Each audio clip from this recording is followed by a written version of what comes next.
Hello बच्चों, last video lecture में हम लोगों ने बोर्स के पोस्टुलेट्स के बारे में पढ़ा था। ठीक है। और आज हम लोग ये देखेंगे कि बोर्स अपना जो मॉडल दिया था तो उसके लिए उसको दो चीजों की रिक्वायरमेंट पड़ी। ठीक है, मतलब दो चीजों के बिना वो अपना मॉडल नहीं समझा पाया। ठीक है, या समझा पाता। ठीक है, तो वो कौन से दो चीजें थी? सबसे पहले टॉपिक लिख लेता हूं मैं, बोर्स मॉडल। ठीक है, तो कौन सी दो चीजें थी? पहला था डुअल नेचर ऑफ लाइट। इनका सहारा लिया था इन्होंने अपना मॉडल समझाने के लिए। Dual nature of light. और दूसरी जो चीज थी वो थी एटॉमिक स्पेक्ट्रा।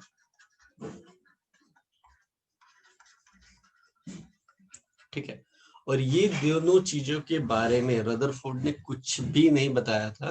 अगर बता देता तो फिर बोर के लिए वो चीज आसान हो जाता।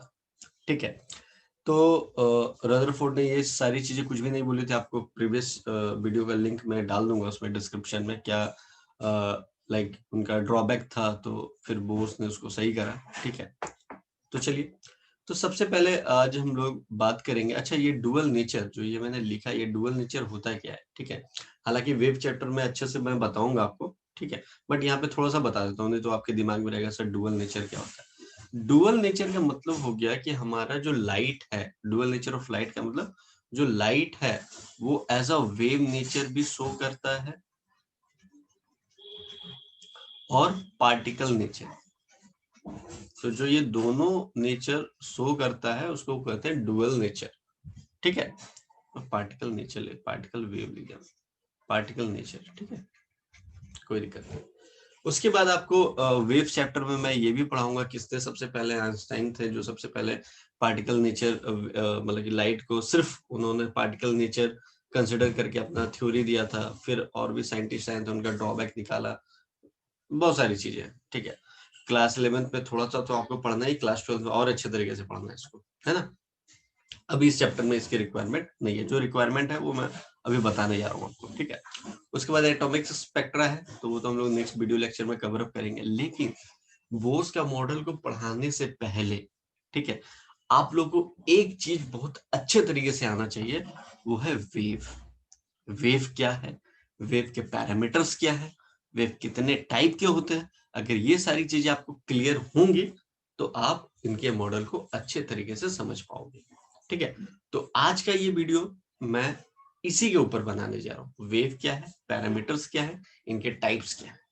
ठीक है, तो ये काफी आसान होगा आप लोग को इनका मॉडल समझने में। तो सबसे पहले आइए, वेव होता क्या है, तो लिखते हैं पहले what is wave. What is wave. ठीक है, तो वेव क्या है? अगर कोई आपसे पूछता है कि वेव है क्या, तो आप बोलोगे ये एक डिस्टरबेंस है, एक डिस्टरबेंस है, और जिसमें जो एक पोजीशन से दूसरे पोजीशन में अगर जाता है, that is called the energy, not the particle. ये एकदम दिमाग में आप एडजस्ट करके रखिएगा। कैसा? तो एक बार मैं आपको डेफिनेशन लिख करके दे देता हूं। A wave can be, a wave can be described as a disturbance that that travels through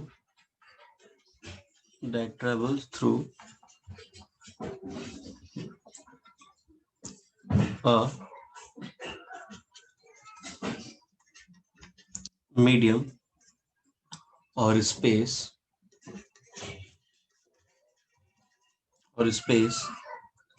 transporting energy, space transporting energy from one place to another place लिख दो, या one location to another location लिख दो, location to another location, इसी को कहते हैं wave. ठीक है, अब क्या है कि इसमें मैंने जो वर्ड टर्म लिखा है मीडियम और स्पेस, ये भी अभी हम लोग बात करेंगे। दो टाइप का वेव हो जाता है, मैकेनिकल नॉन मैकेनिकल वेव। एक में मीडियम रिक्वायरमेंट होती है, एक में नहीं होती है। वो अभी हम लोग थोड़ी देर में अभी डिस्कस करेंगे क्या होता है। तो सबसे पहले आप तो ये जान लो, wave can be described as the disturbance that travel through a medium और स्पेस ट्रांसपोर्टिंग एनर्जी, पार्टिकल नहीं, transporting energy from one location to another location, that is called the wave. तो वेव का पैरामीटर्स क्या है? Actually definition तो हम लोगों ने जान लिया अच्छे तरीके से। अब पैरामीटर सबसे ज्यादा इंपॉर्टेंट है। वेव का जो पैरामीटर है ना, ये सबसे ज्यादा इंपॉर्टेंट है वेव को अच्छे तरीके से समझने के लिए। तो चलिए कोई सा भी वेव मैं ड्रॉ करता हूँ यहाँ पे, थोड़ा अच्छे से ड्रॉ करता हूँ तो आप लोगों को समझ में आएगा।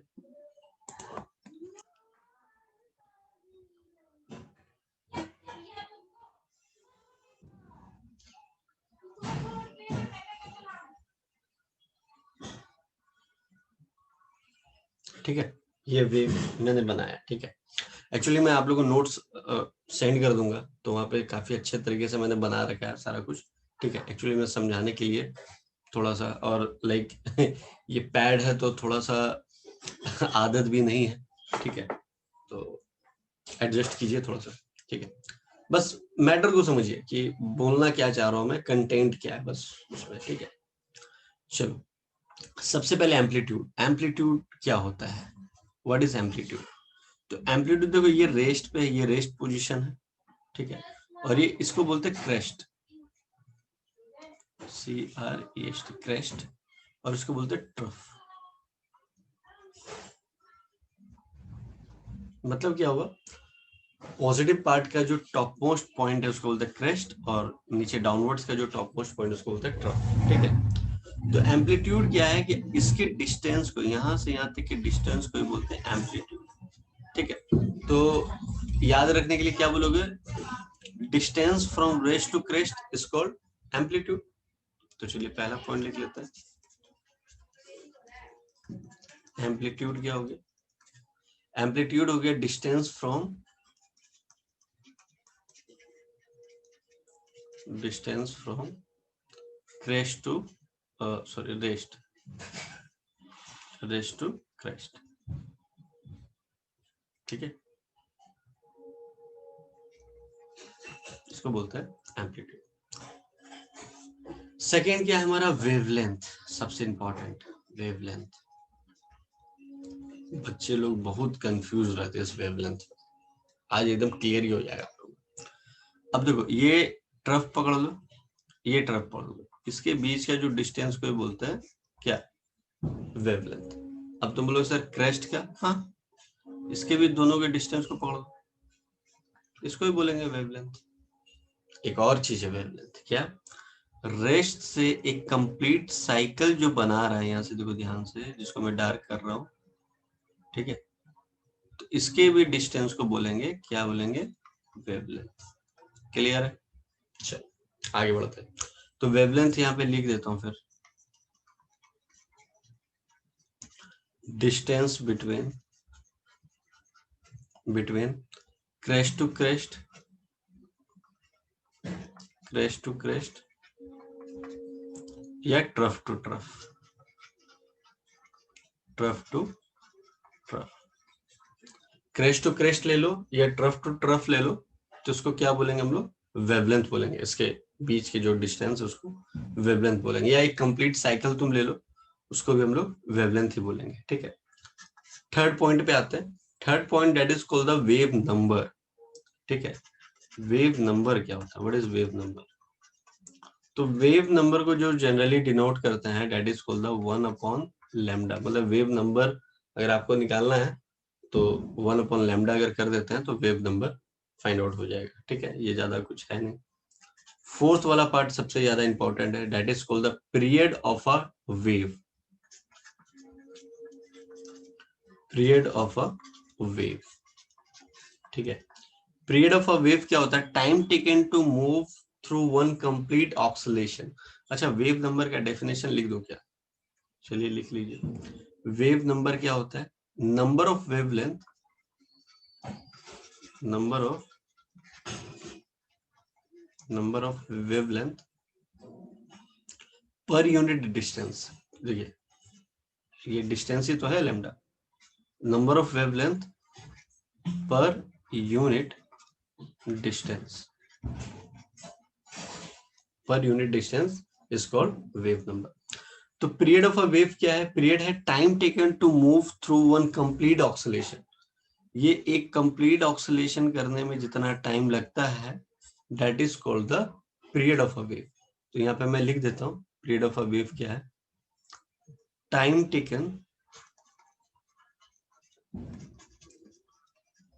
Taken to move through one complete oscillation, इसको क्या बोलेंगे? Period of a wave. ठीक है, उसके बाद इसको डिनोट भी करते हैं कैपिटल टी से। ठीक है, लास्ट जो है हमारा that is called the frequency of wave. Frequency of wave इसको डिनोट करते हैं जनरली ऐसे, इसको वी मत बोल देना, इसका सिंबल ही ऐसा है फ्रीक्वेंसी का। ठीक है, तो फ्रीक्वेंसी बचपन से सुनते आ रहे हो। ठीक है, तो इसको बोलते हैं number of oscillation per unit time. क्या बोलते हैं? Number of oscillation per unit time. तो ये हो गया हमारा फ्रीक्वेंसी ऑफ वेव। तो एक बहुत ही मजेदार एक चीज बताने जा रहा हूँ, बहुत ही अच्छी चीज, जिससे कॉन्सेप्ट और क्रिस्टल क्लियर हो जाएगा। अगर आपको रिलेशन पता हो वेवलेंथ का और फ्रीक्वेंसी का, अगर रिलेशन आपको पता है तो आप बता पाओगे किसी भी वेव का, किस वेव का फ्रीक्वेंसी ज्यादा है, किस वेव का वेवलेंथ ज्यादा है, ये सारी चीजें बता पाओगे जब आपको रिलेशन पता होगा। तो चलिए रिलेशन देखते हैं। Relation between the wavelength and frequency. relation between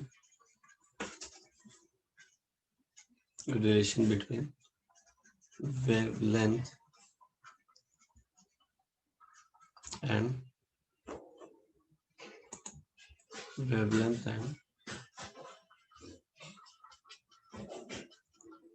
frequency क्या होता है?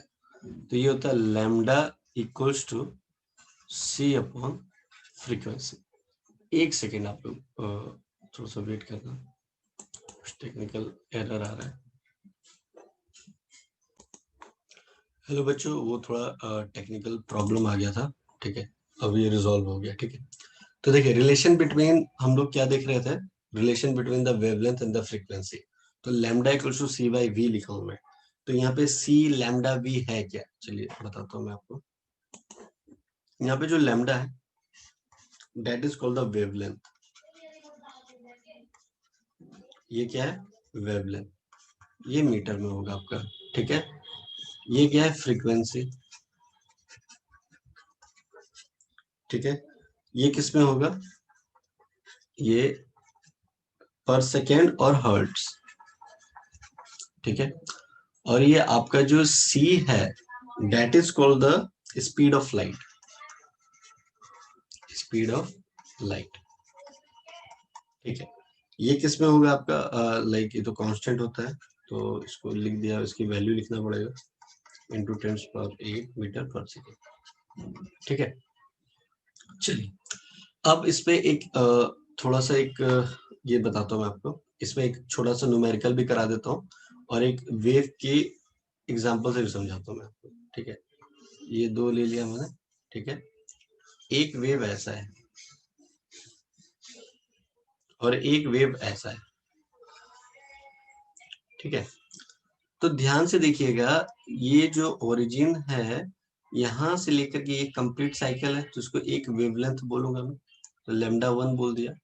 अब इसका यहां से यहां तक कंप्लीट साइकिल है, तो इसको बोल दूंगा मैं लैम्डा 2। ठीक है, तो दोनों में देख करके मुझे बताओ कि वेवलेंथ किसका ज्यादा है। तो तुम बोलोगे सर लैम्डा 2 का ज्यादा है लैम्डा 1 से। तो जैसे ही वेवलेंथ ज्यादा हुआ तो उसकी फ्रीक्वेंसी क्या हो जाएगी? कम हो जाएगी। तो वेवलेंथ किसका ज्यादा है? इसका ज्यादा है। तो लैम्डा 2 लैम्डा 1 लिखा मैंने, अब सॉरी लैम्डा 2 लिख दिया मैंने, फ्रीक्वेंसी लिखना पड़ेगा। तो जैसे ही मैंने फ्रीक्वेंसी लिखा, किसका फ्रीक्वेंसी? फ्रीक्वेंसी 1 फ्रीक्वेंसी 2, ठीक है। तब ये 1 होगा, तो किसका ज्यादा होगा बताइए? जिसका वेवलेंथ ज्यादा है उसका फ्रीक्वेंसी कम होगा, तो भाई ऐसे हो जाएगा ये। क्लियर है? इनवर्सली प्रोपोर्शनल है, या डायग्राम से तो क्लियर हो गया। चलिए एक न्यूमेरिकल कर लेते हैं इस पे, छोटा सा न्यूमेरिकल। तो न्यूमेरिकल क्या है, कह रहा है आपसे क्वेश्चन है, what is the frequency, what is the frequency of violet light with wavelength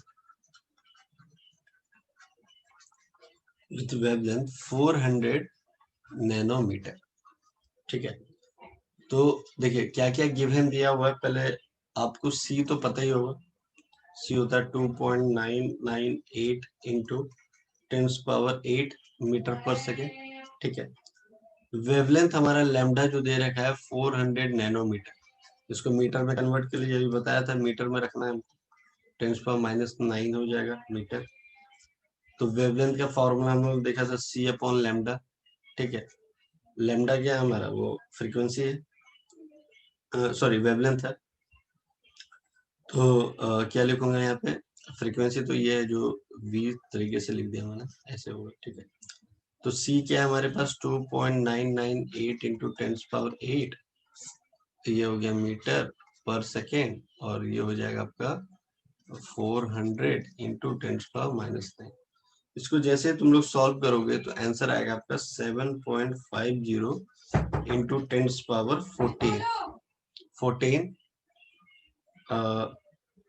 second. एक सेकेंड रुकिएगा, क्योंकि टेक्निकल एरर आ रहा है। हाँ बच्चों, वो थोड़ी टेक्निकल प्रॉब्लम आ गई थी, ठीक है। अब इट्स ओके। तो कहाँ पे थे हम लोग? हाँ, ये 7.50 इंटू 10⁻14 पर सेकेंड आया, तो इसको आप लोग हर्ट्ज में भी लिख सकते हो, ठीक है। तो आप ऐसे लिख सकते हो इसको,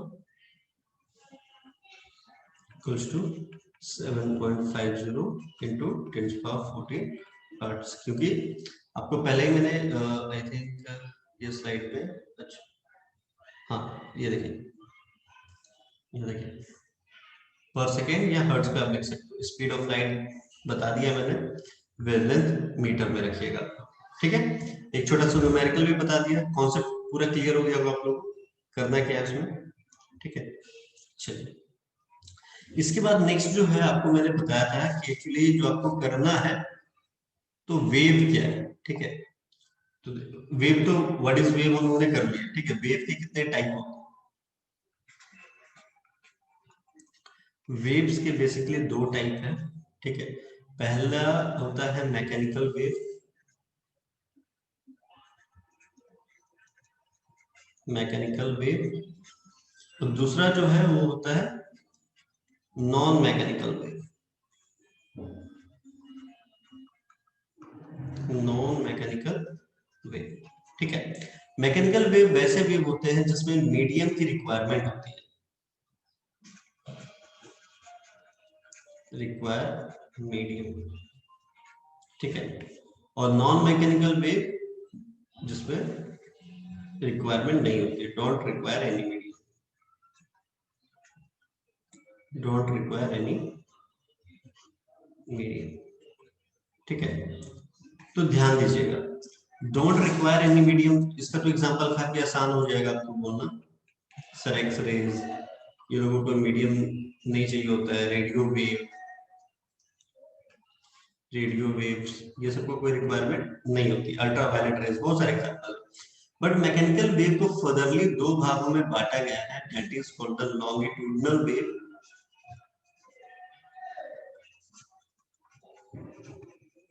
लॉन्गिट्यूडिनल वेव और ट्रांसवर्स वेव, ठीक है। तो लॉन्गिट्यूडिनल वेव का अगर एग्जांपल लेता हूं मैं, तो एक एग्जांपल बता देता हूं आपको, साउंड वेव है, और ट्रांसवर्स वेव का जो है वो वाटर वेव।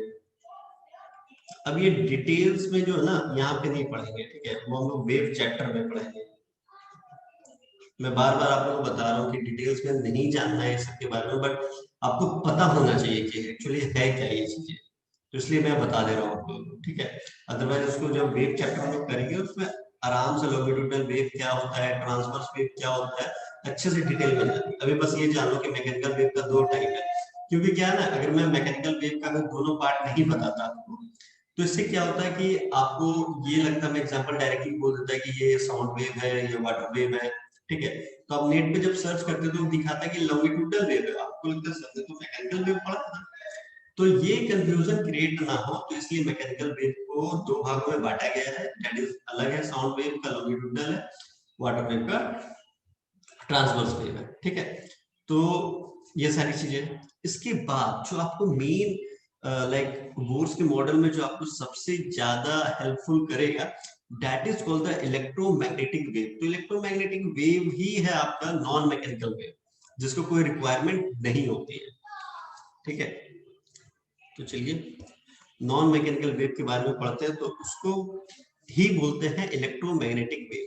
तो इलेक्ट्रोमैग्नेटिक वेव क्यों बोलते हैं, चलिए ये भी बताता हूँ आपको। इलेक्ट्रोमैग्नेटिक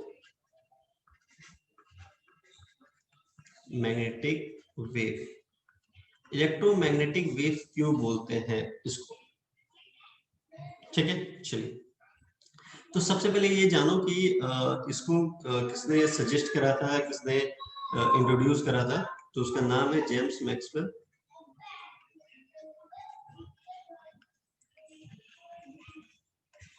1870 में इन्होंने इलेक्ट्रोमैग्नेटिक वेव को बताया था, इलेक्ट्रोमैग्नेटिक वेव के बारे में। तो इन्होंने जो बताया है वो क्या बोला है, when when electrically when electrically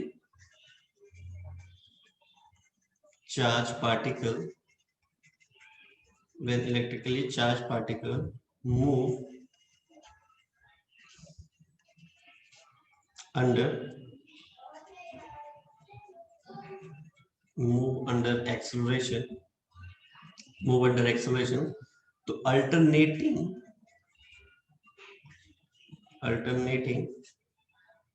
electrical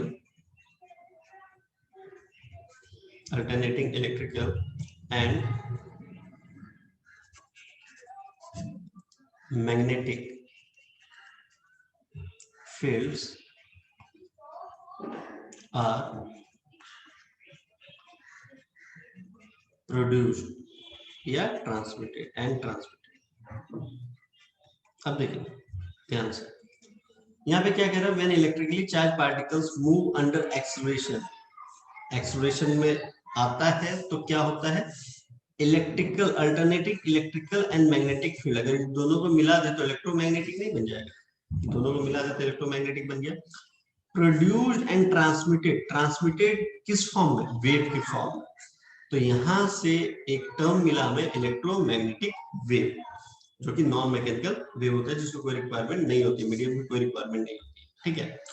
अब इसको एक बार डायग्राम के थ्रू एक बार हम लोग समझते हैं कि लाइक इलेक्ट्रिक और magnetic field component of an electromagnetic wave वो है कैसा, कैसा दिखता है, ठीक है। तो डायग्राम के थ्रू मैं आपको समझाता हूँ, एक सेकंड।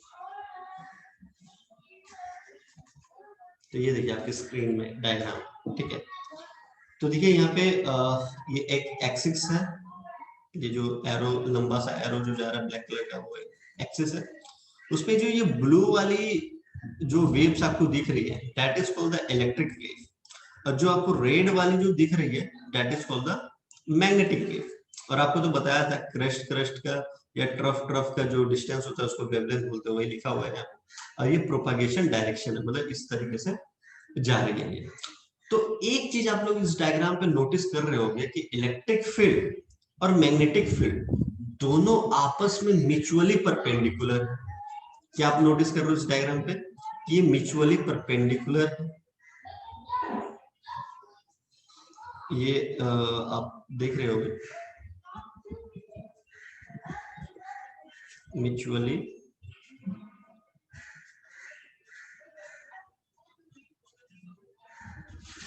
परपेंडिकुलर, ठीक है।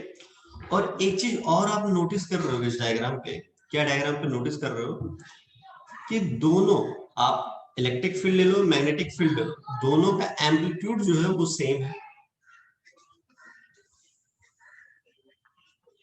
एम्पलीट्यूड सेम, और क्या सेम हो सकता है इसका, फ्रीक्वेंसी सेम,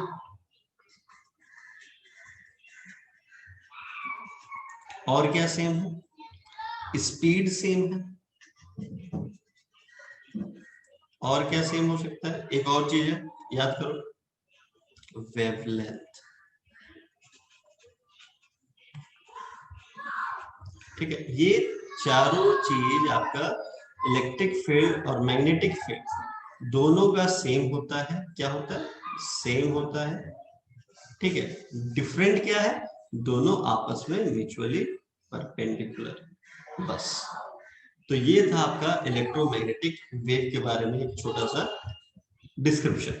ठीक है, नेक्स्ट जो हमारा वीडियो आने वाला है उस पे हम लोग आगे बोर्स के मॉडल पे जो डुअल नेचर ऑफ लाइट था और एटॉमिक स्पेक्ट्रा था उसके बारे में अच्छे से डिटेल में बात करेंगे। और आई होप ये वीडियो आप अच्छे से देखना, अच्छे से समझने की कोशिश करना, तो नेक्स्ट वीडियो आपको काफी अच्छे तरीके से समझ में आएगा। Okay, till then bye bye, take care.